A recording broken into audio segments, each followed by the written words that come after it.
હાલો નમસ્કાર ખેડૂત મિત્રો, પાછળ જો કપાસનું વાવેતર છે અને એમાં પાવર ટીલર ચાલે છે, તમે જોઈ શકો છો. હવે પાવર ટીલર કેવું ચાલે છે, કેવી રીતે ચલાવવું અને કેવી રીતે સાથી એમાં સેટ કરવું હું તમને બતાવીશ આજના વિડીયોમાં. કારણ કે આ પાવર ટીલર આપણું જ છે, આપણે લીધું એના 7-8 વર્ષ થયા છે.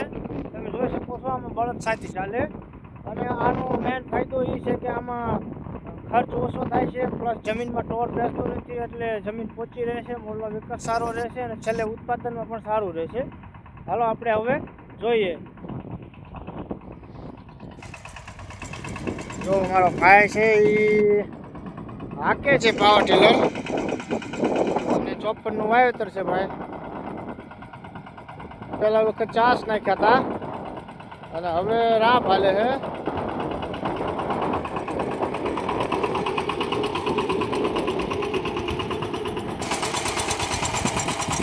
પાવર ટીલરનું સાચી સેવું ચરળ જેમ હાંકવું એમ હાલે, બળદ ઘોડે હાલે. બળદથી જે ખેતી કરો એ પાવર ટીલરથી થાય.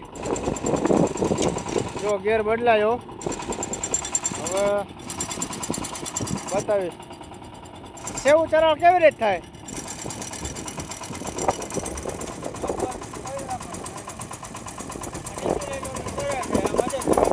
કેવું થાય આને કેવું અને હાથી હજાર નીચે વધારે પાડવું હોય, વીસનું પાડવું હોય ચડાવો એટલે હજાર આવે, હજાર આવે ચાલો એટલે નીચો આવે.